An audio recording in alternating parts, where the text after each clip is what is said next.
Good Saturday morning to you. It's the Saturday Morning College Football Show. I just named it that. Off the cuff. I'm glad you're here. I'm Brian. Hope you'll stick around. Subscribe if you like talking college football. If you hate talking college football, this is not the show for you, right? But I hope you will subscribe because it's free. It's the sweetest words in the English language. Let's talk about college football. Of course, my Tigers. I know it's shocking who I pull for. You have no clue. They're off today. Second bye of the year. They're 6-1, and they have 5 games to go. Next week they play Louisville. I'll talk about what Louisville did before today. They played last night. But yeah, the Tigers are off. And I've already done a video on this, talked about how I hope Clemson will be able to use this time to look over film for the secondary, to work on some miscommunication. There's miscommunication there. My buddy Jay over at Rock Boys, he was on the channel this week. Shout out to those guys, to Jay and his brother. He did a really good video breaking down Clemson and some of the things that needs to change. I think he did that on Thursday. So go check out the video. He did a really good job there. But it's just miscommunication. They got to work on that, blah, blah, blah. But Clemson is off today. So let's talk about some games that's already happened leading up to this point. The dust has settled from last weekend where you had Georgia at Texas. We know what happened there. You had Alabama at Tennessee. We know what happened there. What games do we have this weekend? It's not as big as last week. I mean, it's not as many massive games as last weekend, but there's still some really good ones. Obviously, LSU and Texas A&M being the biggest, because really whoever wins that game takes over the SEC, oddly enough, but there's a lot of season left. So let's talk about some of the scores leading up to this point. And I just totally lost this. There we go. All right. I will save you Tuesday night and Wednesday night of football. Thursday night, Pittsburgh and Syracuse got together. Kyle McCord threw 5 interceptions. 3 of them were returned for a touchdown. He had, by turnover, one of the worst games I've ever seen anyone ever have. Some of that was wide receivers not catching the ball. Some of that was tipped balls. But at the end of the day, he is credited with 5 interceptions. If you do the math here, there's the word if. There's my if segment. If you do the math here and you take away 21 points because, they're going to go for the PAT afterwards. Instead of beating Syracuse 41-13, that would have been 20-13. A much different ball game. Why do I bring up the word if? While I take some nice drink of my coffee. Well, the reason that I say if is because most teams are not going to throw 5 interceptions. Most games, you're not even going to have a pick 6, much less 3 of them, the trifecta, right? That tells you a lot about Pittsburgh. Now, if I'm a Pittsburgh fan, I'm saying, what does this Clemson fan say? This guy's crazy, he's nuts and everything. I'm just saying, while everybody's they're going to start to overlook the facts about Pittsburgh that they still haven't really played anyone. They've won their games. Give them credit. They've done what they're supposed to do. I'm just not on the Pittsburgh train. Clemson needs to pay attention. Clemson needs to pay attention to them when they play them. But most teams, you're not going to get 3 pick 6s. In fact, that's the first time I can remember in a very, very long time. Get in here, say hello to a few people. Tiger Fan 24. Yes. I was late. Because when I create, this is a little inside baseball. When I create the live stream, even though I haven't went live, it already shows it as live.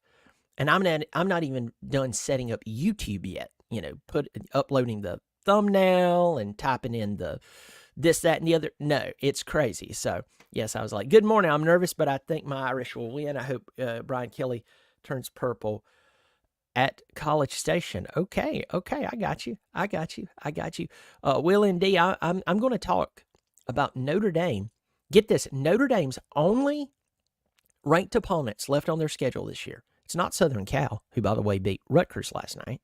That was an 11 o'clock kickoff, Eastern Standard. But the only ranked teams left on Notre Dame's schedule at this moment is Navy and Army. That's crazy. That's crazy. Yeah, and I'm not trying to stoke the fire or talk trash here. I'm just telling you the truth. If I were you, I'd be nervous. Not because you don't have the talent. It's because I don't think the team mentally has the coaching consistency up here. Like, it's mentally not there. And I still think it was too much too soon for Marcus Freeman. I mean, he was just growing as a coach, and then all of a sudden he's the coach of Notre Dame. I think it's too much too soon. That might hurt him in the long run. We've seen that happen to coaches. And so, yeah. All right. Let's talk about the scores. As I said, Pittsburgh hammered Syracuse. That's big news to us ACCers. Last night, Louisville, if my memory serves me correct, they were down like 20-0. In fact, I'm going to pull that up if I can, and for some reason it's not showing me the full scoreboard. I'm not going to play around with it, but I want to say Louisville was down like 20-0. And they came all the way back and beat Boston College. Bill O'Brien started off pretty doggone strong, and now the wheels have come off. I still think he's a good coach. Last night, Boise State and Ashton Jeanty. I think it's Jeanty. I need to go look it up.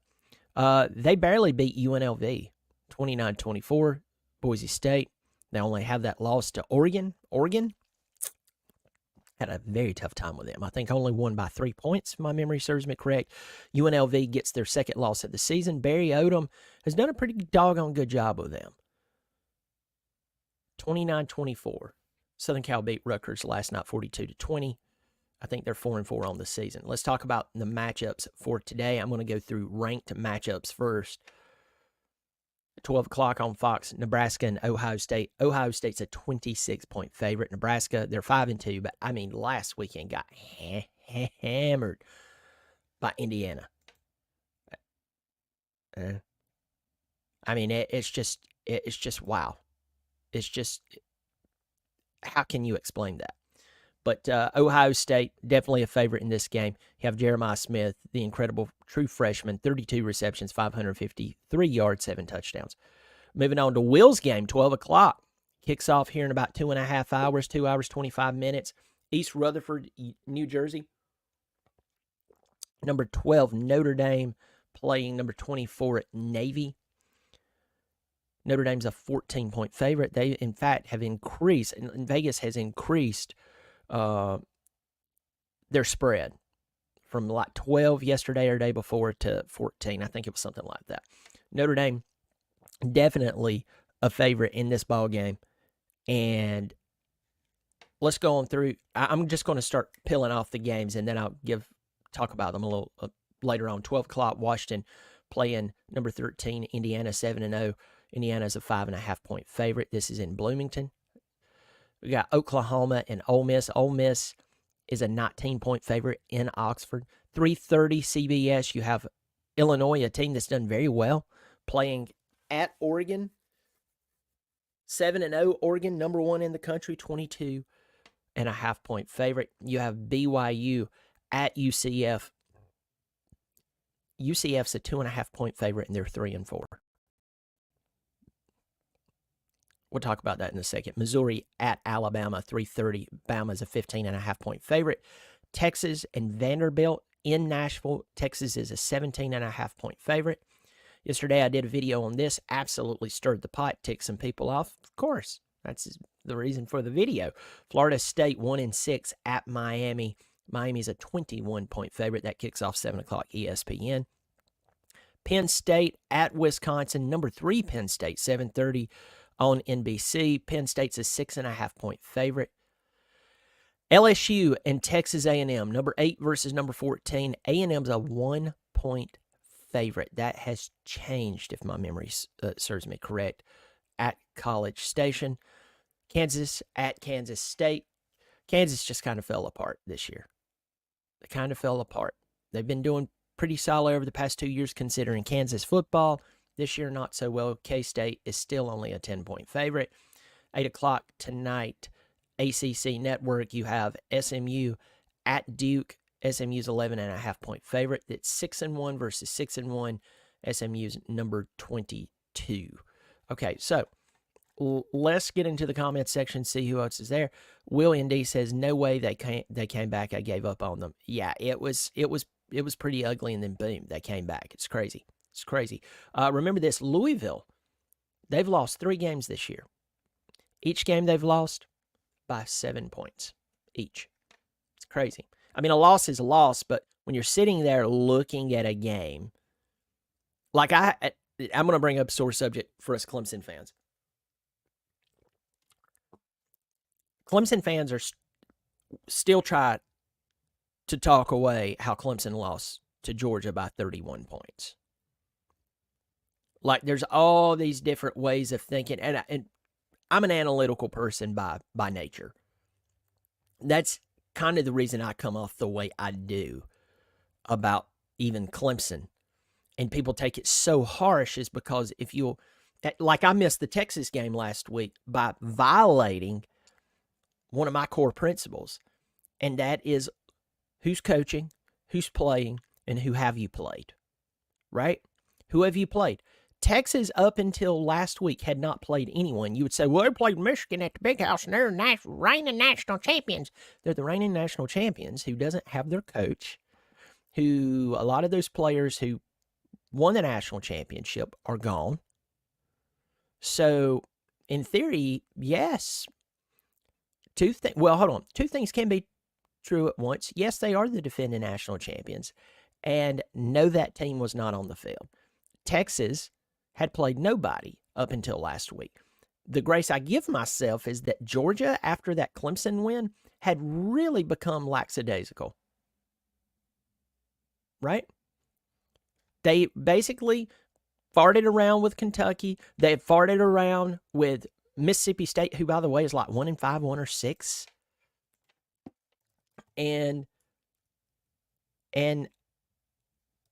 I'm sorry. And by the way, I want to correct myself there. I thought it as soon as I said it. It's lackadaisical, not lackadaisical. Sorry. I had to look that up. It's lackadaisical. Sorry, y'all. I know it's looking ahead, but if Clemson plays Miami, are you confident that the Tigers will win? As long as Clemson stays focused, yes. I believe that it would be a pretty good shootout. But I think that Clemson's defense would be the best defense they've played all year.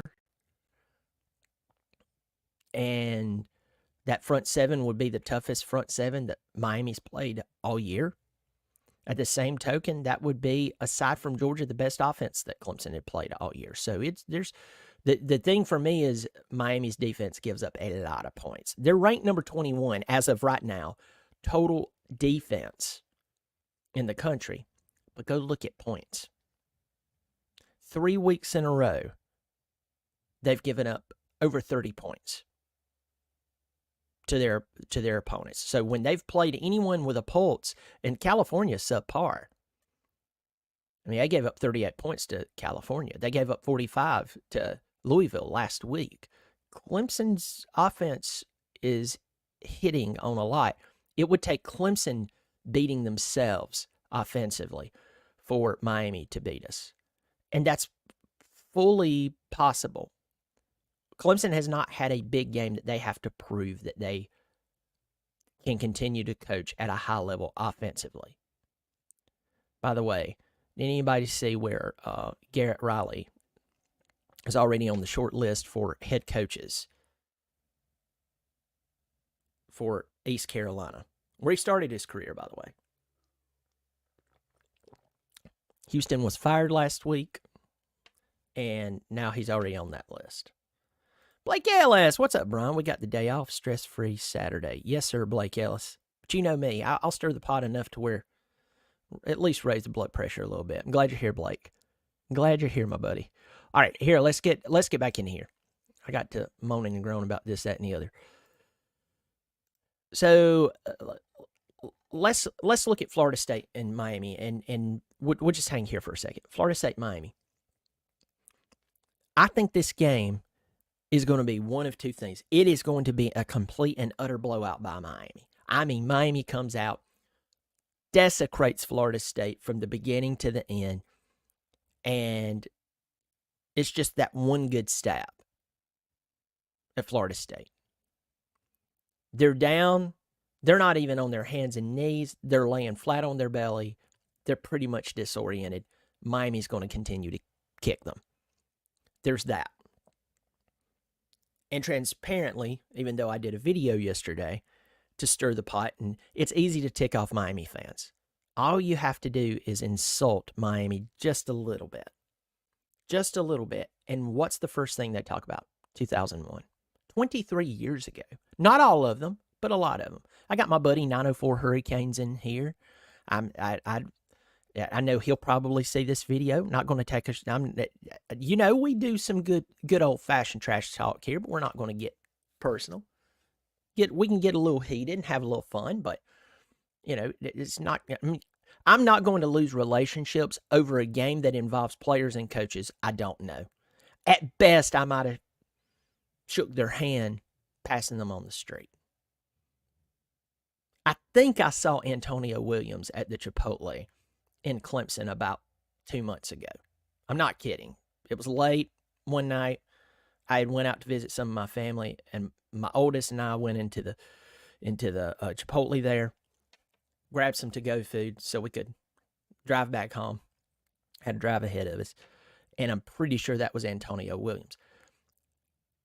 If I would have shook his hand that night, that didn't make us friends, and it didn't give me let me put it this way, the logical, sensible reason to burn relationships over a guy I met while I was waiting on a burrito.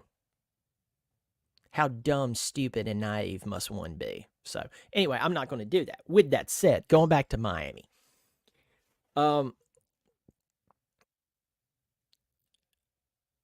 Miami is an easy target because they did have this historic run.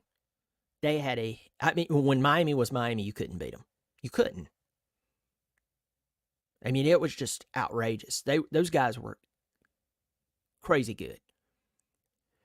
But if you step back and you look at them historically, they're only about 13 years better than Notre Dame.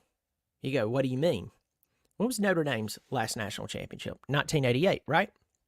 Rocket Ishmael, Tim Brown, Tony Rice out of Woodruff, South Carolina was the quarterback. Had Lou Holtz. Gosh. But when was Miami's last national championship? 13 years later. I know when you think of 2001, you think of 1988. Your mind is like so. 13 years, folks. Do math. And I know that they had some good teams here and there. So was Notre Dame. They've had some good teams here and there. Miami fans are just longing, and I don't blame them. They are longing.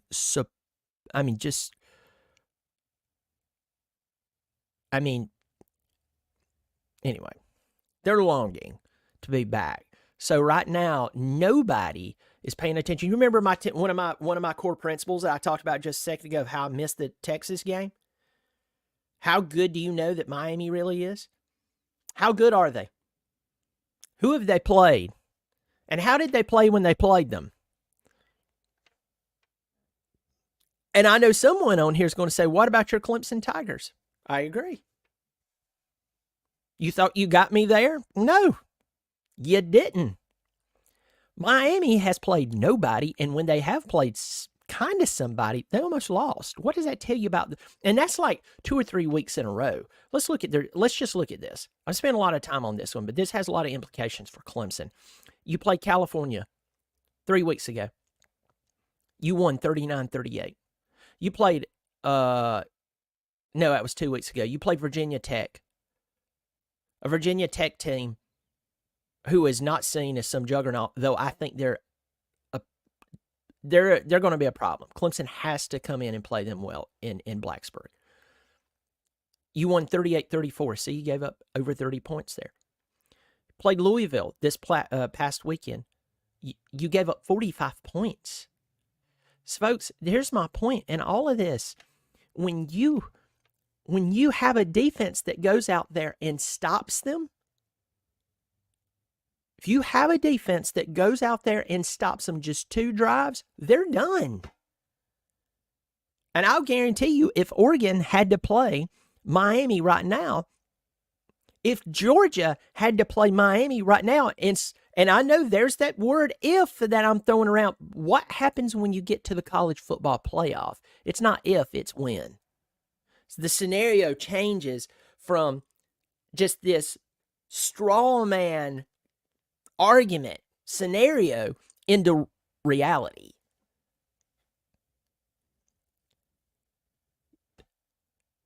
Do you think that even Texas is scared of Cam Ward? No, they respect him, but come on, y'all. Cam Ward's a very good football player. Restrepo, I think, is somebody who's just totally overlooked. He is a very talented player. Martinez, very talented running back. That was a good get out of the transfer portal. And I'm not just dogging on Miami here, but it's just somebody needs to pump the brakes here. But Florida State, it would be hilarious, and it's probably not going to happen at all. Because Florida State can't catch a football. Florida State cannot catch a football if you put a gun to their favorite person's head. I mean, they could have beat Duke in their last game. They could have given us an even better game, and that should scare us. Get that communication problem in the secondary fixed and fixed fast. Because this second part of the season is now turning into the most, other than the first game of the year, this is turning into the toughest part of the season. And hopefully all these games leading up to here, we've fixed more problems than we've left unfixed.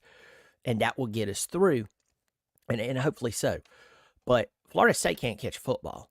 If Florida State can catch a football, this game could be close. They might be able to upset them. I just don't believe they've went to one of those healings or something and did that. Let's get in the comment section. Tiger Tom Venables probably about to lose again. Can't help wondering if email traffic between Venables and Dabo has recently increased. Florida State's offense is so bad, I don't think they will score enough to keep up. That Chipotle everything burrito is pretty hard to beat. Chipotle downtown Clemson rolls it up better than other locations. Georgia and OSU probably beat Miami, bare minimum 3 touchdowns. PSU, Oregon 2 each. I got you. Yeah, that was a good night. That was a good night. And Venables, I don't know. I will say, guys returning home after they left, not always works out. It doesn't always work out well, but I could be wrong. You kind of wonder how long Wes Goodwin's going to stay, too. Like, how long does he want to stay at Clemson? And then if Garrett Riley wants to get out, like I think if ECU offers him the job, he may take it. And a lot of people are believing, oh, no, he wants to stay at Clemson and win a national championship. Well, when you get done humming the Tiger Rag and talking about Banks McFadden, no disrespect to the great Banks McFadden, I'll be more than happy to introduce you to reality. He'll take that. He'll take that job. He would take that job definitely because he knows that place. David Woods, Cam Ward's sidearm pass start getting deflected. It's good. I'm telling you, the guy is good. He is. But who has he played? Got to start somewhere. Absolutely. Let's get back to here. Okay, I spent too much time on Florida State and Miami. Texas and Vanderbilt. Talked about this with Jay from Rock Boys. And he's like, look, Texas is just going to be a buzzsaw. I lean towards Texas being a buzzsaw against Vanderbilt. They played Georgia at home. You had Matthew McConaughey walking around there. All right. And he's got his hat on. And, cool dude. Really cool dude. Not making fun of the cat. But Matthew McConaughey couldn't help them win the game. The Manning family could not help them win the game. Georgia came out in that first half and put the game away. And it's just one of those things where you sit there and you go, what voodoo just happened? Because I watched Georgia almost lose to Kentucky from almost the first play to the last. What happened? Well, that's just one game. What about Mississippi State? That's a terrible Mississippi State team, y'all. How drunk are you on your own saliva? Must you be to not realize Georgia farted around with Mississippi State? It threw me. Texas, humiliated. 6-1, 2-1. They're paying those guys. They're 2-1 at SEC. They're paying those guys a lot of money to be at Texas. I mean, they have players pulling up in expensive cars and getting out. And they got their Instagram model girlfriend, and and she's going live. So I'm here today, and I'm going to tell you how to be successful. First, you must date a D1 college football player. And next, you must have surgery. That, my friend. I mean, you see that. They don't pay those guys a lot of money so they can lose to Georgia. Ohio State's not paying their players $20+ million, at least, to have a fifth-year senior slide with time running out against Oregon. Those types of schools, they're pumping a ton of money into their program. And I think they're going to play Diego Pavia, a really, really good story. We all feel good if you're an underdog. You kind of feel like an underdog. Diego Pavia is a great story. He's the leading passer and rusher for Vanderbilt, and he beat Bama. He has Vanderbilt 5-2, 2-1 in the SEC. They should consider him for the Heisman Trophy. And you're like, whoa, okay, Brian, that's a little overstep. Hold on. Okay, listen. First, we know that the Heisman Trophy is just basically the quarterback trophy. That's it. That's why when you look back at like Charles Woodson, you go, wow. But Diego Pavia doing what he's done with Vanderbilt, erect a statue to that dude. You have these other guys out there that has talent around them. Like Cam Ward is really good. He has Xavier Restrepo to throw to. Like that guy is really good. He has Damian Martinez hand the ball off to. Riddle me this, Batman. Can you name one player other than Diego Pavia that you don't have to go Google that plays for Vanderbilt? Probably not. You probably don't even know how to properly pronounce their head coach's name, but you know he's bald. There we go. Texas, unfortunately, probably runs them into the ground. A game that's interesting to me, Missouri at Alabama. You would like to think that Alabama would hammer Missouri. Missouri got emasculated by Texas A&M a few weeks ago. I mean, it was not even close. I've had this feeling with Missouri that I just it's not that I didn't buy that they had improved. I just didn't buy that they were going to continue their success from last year to this year. This game right here, if I was a betting man, I'm telling you, I don't think that I would put money on this game because either one of them could blow it. Bama is a 15.5 point favorite in Tuscaloosa. South Carolina proved that means absolutely nothing. Nothing. So I'm not even going to give you it. Probably Bama wins the game, but it's just weird. It's just a weird ball game. I know Missouri's 6-1, but I mean, that was a couple of weeks ago. They got killed. BYU and UCF, the Big 12 just continues to make it difficult to buy into them. BYU won this past weekend. Come into UCF, a UCF team that is 3-4, 1-3 in the Big 12. BYU 7-0, 4-0 in the Big 12. UCF is a 2.5 point favorite. UCF almost beat Iowa State last week. And I called that. I said, don't be shocked if they win. And so they almost did. And then I had a freaky play where a UCF player intercepts the ball, runs it back, gets right to the goal line, and he drops it in celebration. You don't drop that football until you're far in the back, standing up under the goal post. Well, Brian, you don't understand the emotions of the game. Okay. I also don't understand the emotions of having to explain to your coach why you dropped the ball this far from the goal line in celebration, and then you ended up losing the ball game. I don't know those emotions either, and quite frankly, I never hope I have to explain that.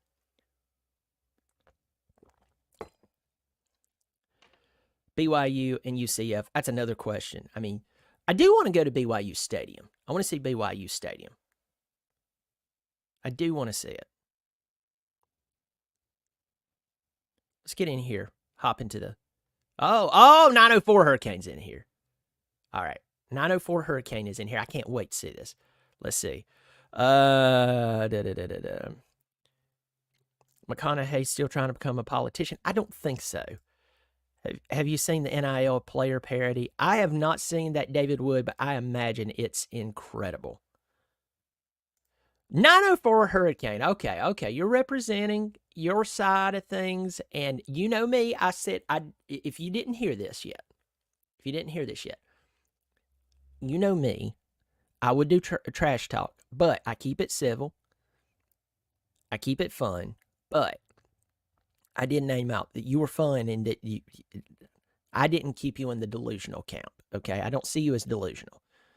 I remind the folks that it's not Miami fans who created this narrative. It's the media. Miami fans don't think they're winning at all, just looking for a good year to recruit off of. Everything else is a bonus. Okay, I would disagree with you there.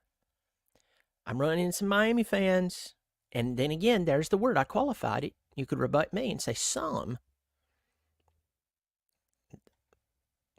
But I will hand it to you. I'm not hearing it as much as I did. You remember that year that Mark Richt had a really good year, like 5 years ago? Something like that, 7 years ago? They had Jennifer Lopez showing up at the football game. They beat the crap out of Notre Dame. Everybody thought they were batting, and they blew it. It's not near the trash talk that game had. So, I agree with you there. The media does love it. Ohio State paid Ewers $1 million to sit on the bench in red shirt. This is true. Missouri defense isn't near as good as last year. Diego Pavia sounds like a good kicker. He once hit a 70-yard field goal in practice. I just made that up, but you believed it, didn't you? You're right on, David. What a scam Ewers pulled on OSU. Hey, folks, let me throw this out there to you. I don't think it's a scam. And lay my cards on the table. Hey, the market's going to pay me. If the market is going to pay me $10 million to do a show that I'm already doing for free in my bonus room, unless they're asking me to do something unethical, pay me $10 million. I'm going to be on here, Lord willing, no matter what. But if someone is willing to pay me $10 million to do this same gig, because someone sees me valuable, I'll take it. Ohio State paid that guy $1 million or whatever they paid him, and they sat him. And he had the option to leave. And he left. And I know that doesn't always sit right with some of us here, but I think it's a case-by-case, player-by-player deal. I think it's just player by player. There's some players, you mention their name to me, and I just roll my eyes, and I go, oh, my God.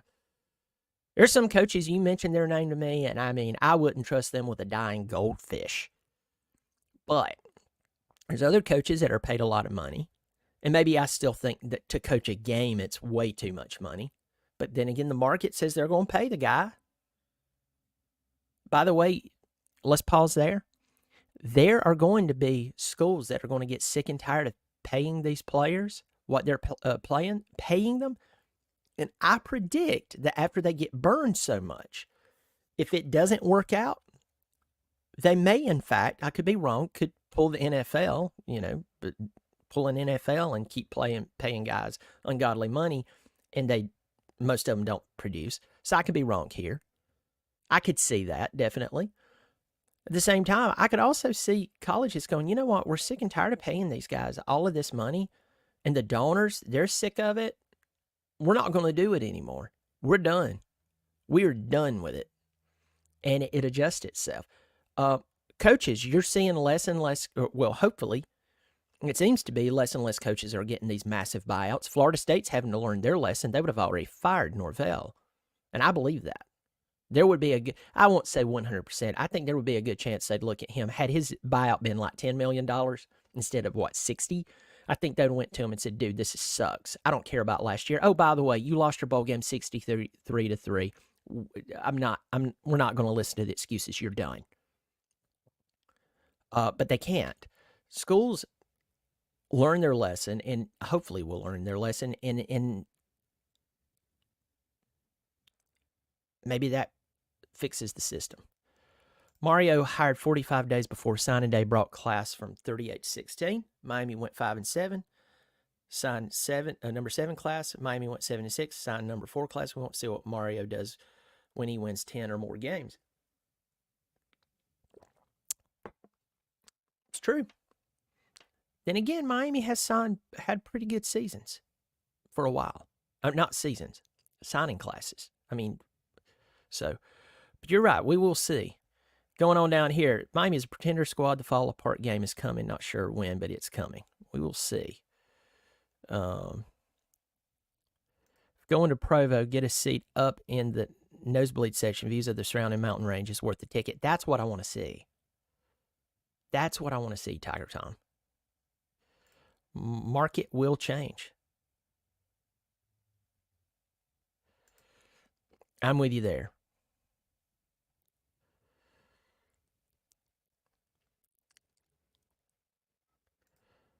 That's interesting. All right.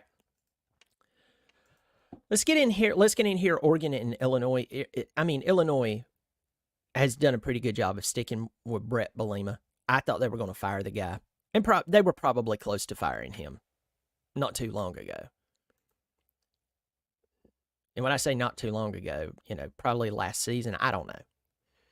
But they're number 20. They're 6-1, 3-1 in the Big Ten, playing Oregon. Oregon's a 22.5-point favorite.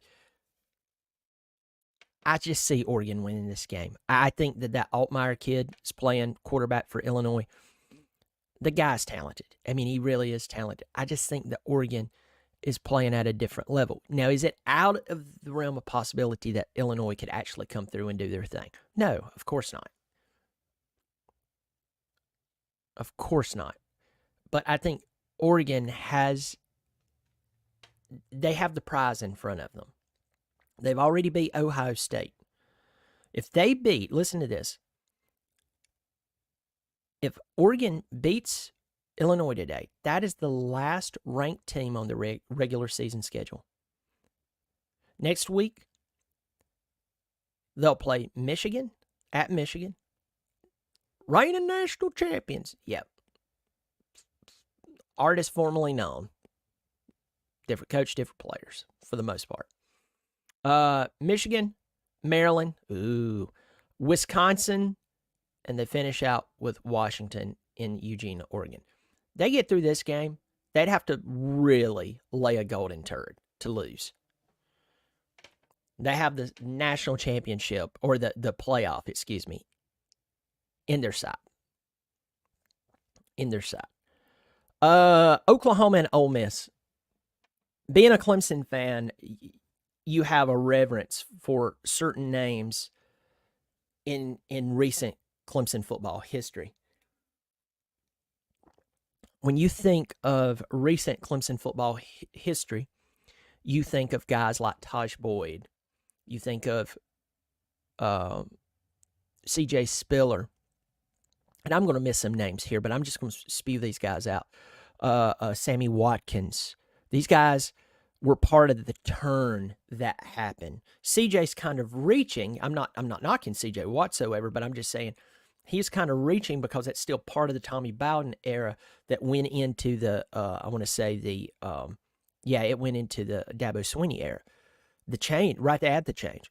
But then you get into guys like Sammy, Nuke, Taj Boyd, Andre Ellington, and then you move further in to guys like and I'm starting to remember names and just start saying them out loud, but I don't want to spend it's like an old person trying to prove to you they're not in the first stages of dementia. Say, I remember your name. You're Dale. It's Don. Starting with a D. I'm not doing that. But there's another name that is extremely synonymous with Clemson's success, and that's Brent Venables. So when you think of Brent Venables, you don't think of a loser.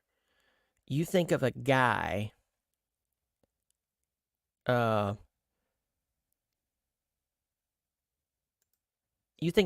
who's just dominant, fired up, produced a lot of good things for Clemson, part of the 2 national championships they had, 6 consecutive playoffs.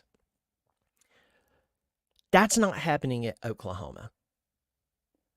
And if I'm an Oklahoma fan, and I'm going to say this, and some people are going to take this wrong, but if I'm an Oklahoma fan, I'm going to say, we got that guy from Clemson. I know his history at Oklahoma, but we're not talking about that. We got that guy from Clemson. Not for what he did, but for what he did, and in turn, we expected him to do that here. And this year, and I'm looking at Oklahoma's schedule. I watched the Red River Rivalry, and they got beat 34-3, and that is like a massive deal to them. That's like Clemson winning all their games but losing to South Carolina, and not only losing, getting hammered, but to bring up South Carolina, the very next week, you lose to South Carolina 35-9. That's awful. And when they're playing a team that has a pulse, and then South Carolina, who is schizophrenic. So 1 minute, South Carolina looks terrible. Next minute, South Carolina looks really good. SEC Shorts did a really good job on that, by the way. Y'all need to go watch that one. Hilarious. Someone sent that to me, and I laughed my brains out because it was like you just got to see it. But if Brent Venables keeps doing what he's doing right now, he's going to be fired. And the schedule only gets worse. Because today he plays Ole Miss. Then they play Maine. Who cares? And then he plays at Missouri, Alabama, and at LSU. If he does anything like he's been doing, he's going to lose the vast majority of his games, and they will fire him. And I hate that for him. His quarterback play has not been good. Lincoln Riley, when he left and went to Southern Cal, actually pulled players from there. Obviously, Caleb Williams, the biggest one. But the quarterback play this year for Oklahoma is not good. I mean, they got Jackson Arnold, a guy that he was one of the top players in the country. And when he played Tennessee, he looked like a really good high school player trying to play against really good college football players. Does that make sense? And you can see that look on his face of what I used to do, it's not working anymore. And then they brought the Hawkins kid in, and I think it's Hawkins. It's not that he's bad, but it was just a little better, you know? And so I don't know if they give him more time. Dylan Gabriel bailed. They thought he was going to the NFL, and then he decided to transfer, or so that's what I've heard. I don't know how true that is. Y'all correct me if I'm wrong. But the truth is, Oklahoma, they're going to look at him, and it doesn't matter if half the team's heads fell off and rolled across the ground, or if it's injury, or if it's whatever. You know what Oklahoma fans are going to look at and say to him? We hate that this happened, but it happened on your watch. How is it happening on your watch? Why is it not happening to Steve Sarkisian? Why is it not happening to Georgia? And you could say, well, hold on, Georgia especially, that's rich because those guys have been killing it for years now. But, what about Tennessee?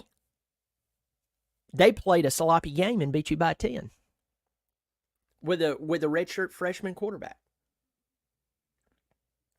And Nico didn't play a bad game, but he didn't play a great game against Oklahoma to beat them. And so I'm concerned Brent Venables is going to be fired this year. I don't know what his buyout is, and that might be the only thing that saves him.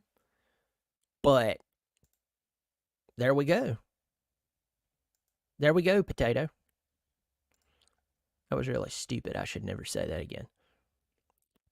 I see Oklahoma losing this game to Ole Miss. And if it's bad, if it's really bad, they go 4-4, and it would be 1-4 in the SEC. The seat in Norman, Oklahoma will be extremely, extremely hot to the touch for Brent Venables. Notre Dame and Navy. The only two games that involve a ranked opponent from this point out for Notre Dame is Navy and Army. Hell is freezing, folks. Freezing. Navy, and I've talked about this some because I think it's incredible.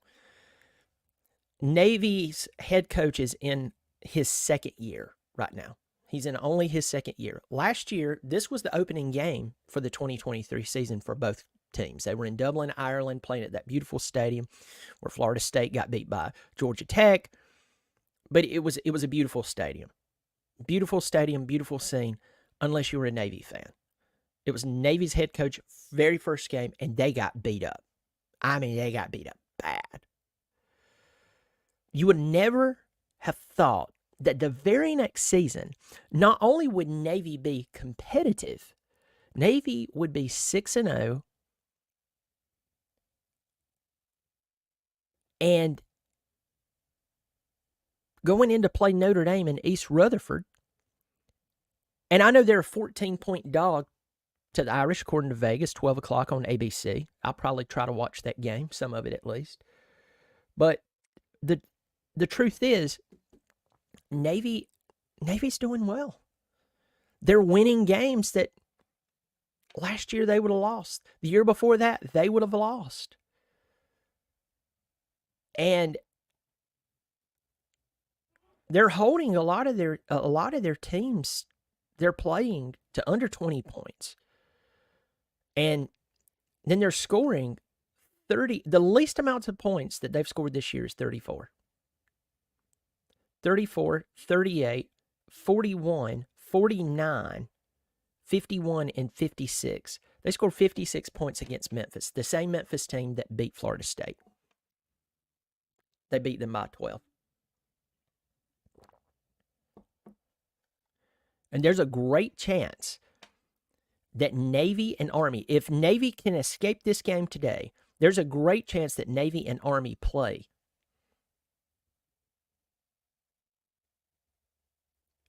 with only one loss or no loss each. It will be interesting. It'll be interesting. Notre Dame will probably win the game because I think that they're going to play up for this game. They play up for bigger games. Notre Dame is one of those people who is a victim of, if it's a bigger game, I play it. If it's not, I'll go lose it. Gus Malzahn, that's his MO. And I know you're like, he's at UCF, but I'm just saying he's one of those people that, like, if you're a top-ranked team and you're playing against Gus Malzahn, you're going to get his best effort. The best time to catch Gus Malzahn off guard is to be a mediocre team. You'll beat him. It's like he's not paying attention. But if you're number 5 in the country, he'll do it. And I've seen that with Marcus Freeman. Marcus Freeman, the very year that he lost to Marshall in his first year, he took Ohio State down to the wire. Now, I think Ohio State ended up putting on a late touchdown, and they won by 10, and everybody's like, down to the wire. Go watch the game. This year, he beats A&M, first game of the year. Elko's first game in College Station. What's he do? Turn around, he loses to Northern Illinois. A Northern Illinois team who, by the way, is not that good. So I think that they'll actually play up for Navy. But if Navy was 3-3 right now, maybe not so much. LSU at Texas A&M, 6-1, 6-1, 3-0 in the SEC, 4-0 in the SEC. A&M's a 1-point favorite. To me, it comes down to Nussmeier. How does he play? How does A&M scheme for him? I mean, to me, that's the question. How do they scheme for him, and do they actually control him? Can they control him? I think Mike Elko can. I just don't know, and I know he can scheme for it. I just don't know if his team is mentally there to play in this big of a game. Your team has to get mentally acclimated to winning. And that is one thing that nothing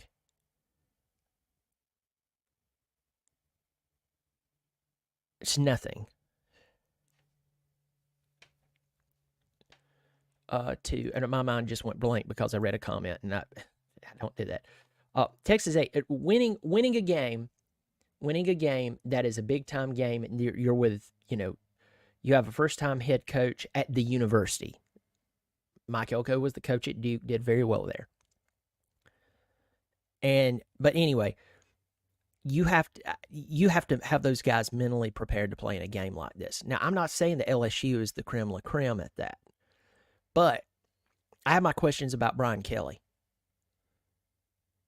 Brian Kelly can win some big games, but when he gets to the playoff, or if he gets to the playoff, I mean, we saw it at Notre Dame. Brian Kelly did not do a bad job at Notre Dame, but he did not get them a national championship. I can think of two specific games where they got to either the championship or the playoff, and they got humiliated. 42-14 loss in the national championship against Alabama. That's where Brent Musburger lost his career, saying, just talking about A.J. McCarron's girlfriend, now wife. And he told the truth, though. I mean, if you play major D1 sports, you can get a beautiful woman even if you look like a foot. I'm not saying A.J. McCarron looks like a foot. I'm just saying, but you don't supposed to say that out loud, folks. If you say that out loud, you're the bad guy. You could say it a little classier, and it was his oohing and ahhing over her.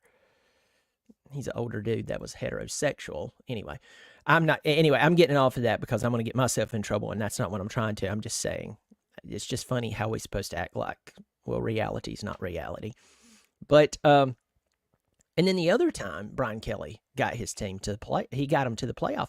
They played a little team very near and dear to my heart and got ripped apart by Trevor Lawrence and the Clemson Tigers. Yeah. Let's get in here and say hello to some people. Game of the day, easy pick would be LSU at Texas A&M. I think BYU at UCF will be sneaky good. I think so. Absolutely. Do not ask kids to stand on verbal commitments if you can't stand on one yourself. I agree with you. I agree with you 100%. If you're going to tell somebody you're going to do something, don't lie to them about it. I had that happen to me recently, and I'm not going to go into something very in depth, but I had something over the past year that's just, all I can say is tell the truth or don't. Slim Shady Canes, you're not dead. You're alive. It's good to see you. Ahoy. This is a big day for you. You get to hammer the Seminoles. You need to go watch my video with TJ from College Football Addiction and then the Florida State channel with Double Fries, No Slaw. And you need to go have a field day with that one because I stirred the pot, my friend. Like, I stirred the pot, had fun. I even told TJ when I did, I said, man, I'm going to tick some people off just for fun. You should go check it out. I think DJ's mom put a drop ball curse on him while divorcing his dad. It went on to the rest of the Florida State team because they can't catch a pass. That true freshman guy out of Savannah, he threw the ball. It was incredible. And then what was the other? Brock Glenn. Brock Glenn's throwing some beautiful passes to those guys, and they just drop it. He's having a little trouble getting hot for the game because FSU is so bad. Yeah, it's true. They're terrible. It's terrible. Hey, let me tell you, somewhere right now, Dabo Swinney is thinking about Florida State, and he's laughing. And here's what's funny. There's a lot of people out there who hopes that Dabo Swinney is not right on NIL. Or not NIL. Clemson uses NIL, by the way, folks. Don't listen to the media and them go, he doesn't believe in NIL. He uses NIL, folks. The other thing is, the only thing that I disagree with Swinney about on the transfer portal is not going heavy after those one or two players who could help bridge the gap until your recruits get there. Okay, that's where I disagree with him on.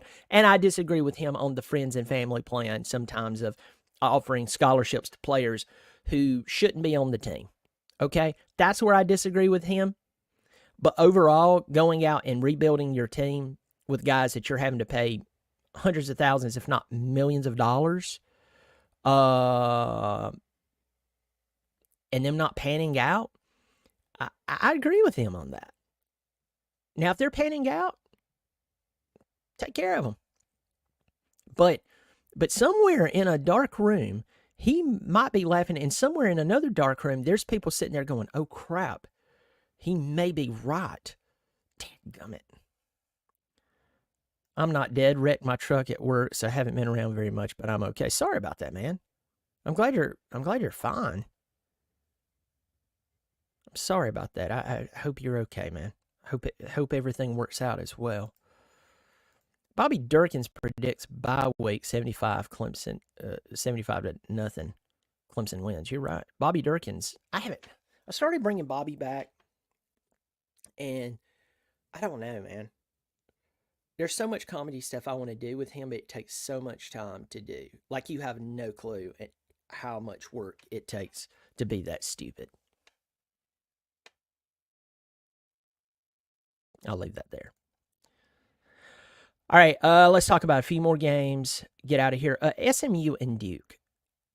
Both are 6-1. Duke's only loss is it's in conference. Not buying Duke.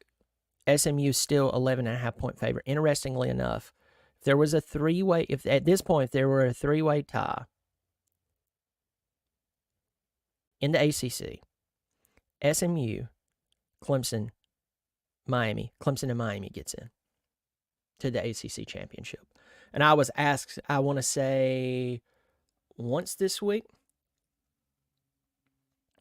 I had Eric Boggs from the College Football Huddle. I even forgot about that. I've had so many guests on this week. By the way, I'm still hoping John Kurtz comes on this coming Monday.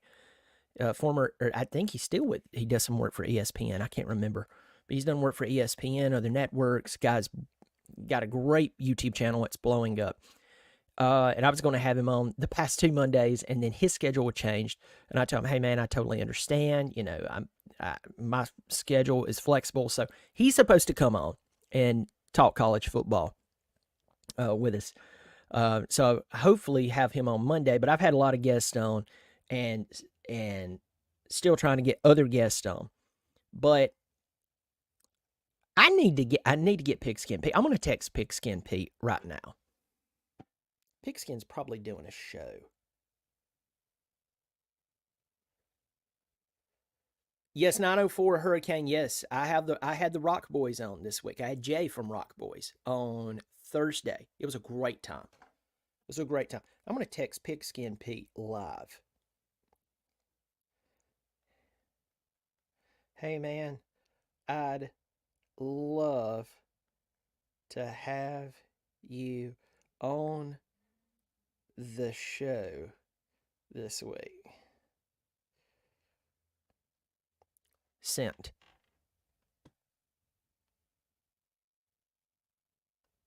All right, let's do this. I'm going to do this. While I'm live with you, I'm going to check to see if he's live right now. He's probably live right now.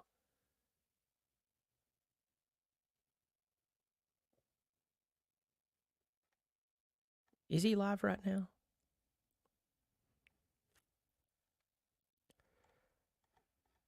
Let me see. I need to look it up. I will go back and watch. Yeah, you need to check it out, my friend. Nope, he isn't live. Okay. All right. So I just sent it over there to him, try to get him on. But anyway, I've had a lot of people on, and we just talked about, you just don't buy SMU. Seeing 3 teams end up in the ACC, not ACC, but in the playoff, I don't see it. I don't see it.